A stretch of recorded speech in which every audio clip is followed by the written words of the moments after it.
9 buildings in Madison could be rather popular places this weekend. The city's public libraries are a free spot where you can go to get out of the sweltering heat. Yeah, there are a few warning signs you should also pay attention to. Amanda Quintana shows us what to watch for. Amanda?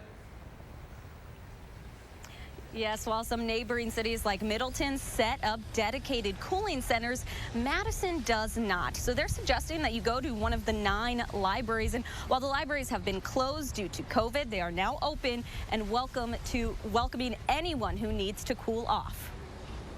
People come in when they're out, going for a walk, or if they are homeless or don't have a place to stay. Madison's libraries shelter a lot more than just books. Tana Elias can tell you they serve as warming centers during the winter, and this weekend will serve the opposite purpose. We changed our policy to allow drink in the library, so people can bring their water bottle in or fill their water bottle at the library or get water from library staff. Doctors say finding a cool space is the first step to take when you don't feel well in the heat. Get into a shady spot or get into a place with air conditioning.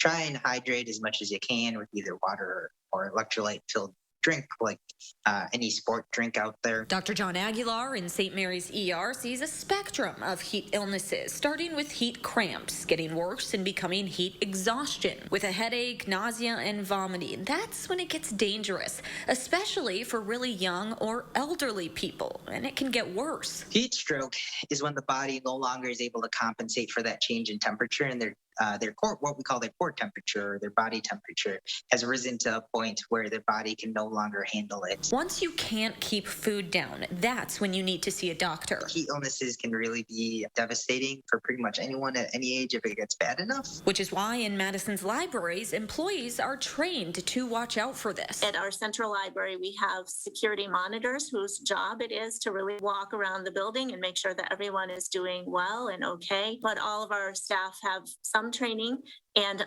obviously any of our staff, if they see a situation, would call an ambulance or would call 911.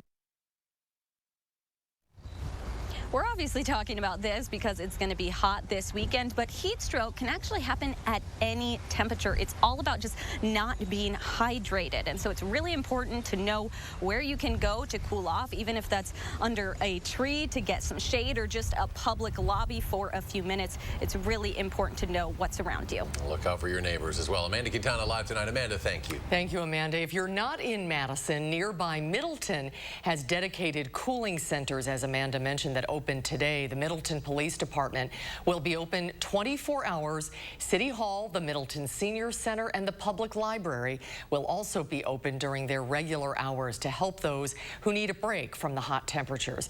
Those buildings will be open through at least June 8th.